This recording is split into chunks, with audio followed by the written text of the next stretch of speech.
नमस्कार मंडळी. अरे हे काय झालं, कॅमेऱ्याचा अँगल व्यवस्थित होत नव्हता तर मी वाकून बघत होते. आता हिला तर फार गडबड लागलेली असते, पाठीमागून लगेच वाकून बघायचं असतं. तर चला आता जिऱ्याची मस्त इथे फोडणी दिलेली आहे भाताला. जिरा राईस डायरेक्ट म्हटलं कुकरमध्येच करून सोडावं आणि सोबतच न आवडणाऱ्या भाज्या आज जेवणामध्ये होत्या तर सगळ्यांची नाकं मुरडली जातातच. आता इथे दुधी भोपळा आणि गवारीची भाजी होती. गवारी तशीच नुसतं भाजून घेतली, नुसतं चवीला खाण्यासाठी. आणि त्यानंतर इथे भाजी केलेली आहे दुधीची.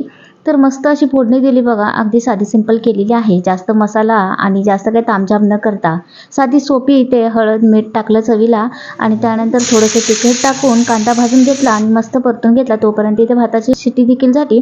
आणि बघा आता तोपर्यंत फरमाईश आली मध्येच की मला मॅगी हवी. तर चला आता पाणी उकळत ठेवलेलं आहे. तर असं असतं, एक काम करतोय तोपर्यंत दुसरी काहीतरी फरमाईश येते तिकडून आणि लगेच मध्ये दुसरं काम घ्यावं लागतं, म्हणून थोडासा वेळ होतो बघा कामाला.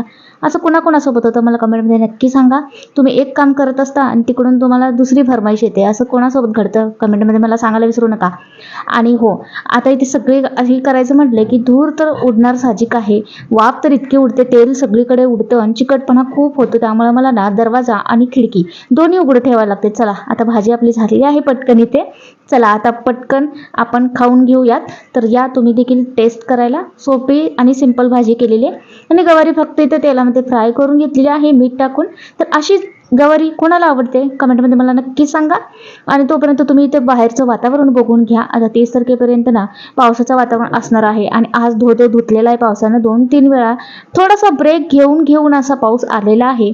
आणि आता वातावरण बघू शकता, ऊन गायब झाले आणि पूर्ण काळं झालेलं आहे आकाश. तर चला आजचा होता हा असा बेत आणि एवढंच काम झालेलं आहे. तर चला आमचा संपला हा व्हिडिओ. तर तुम्हाला कसं वाटलं कमेंटमध्ये सांगा आणि लाईक करा. बाय.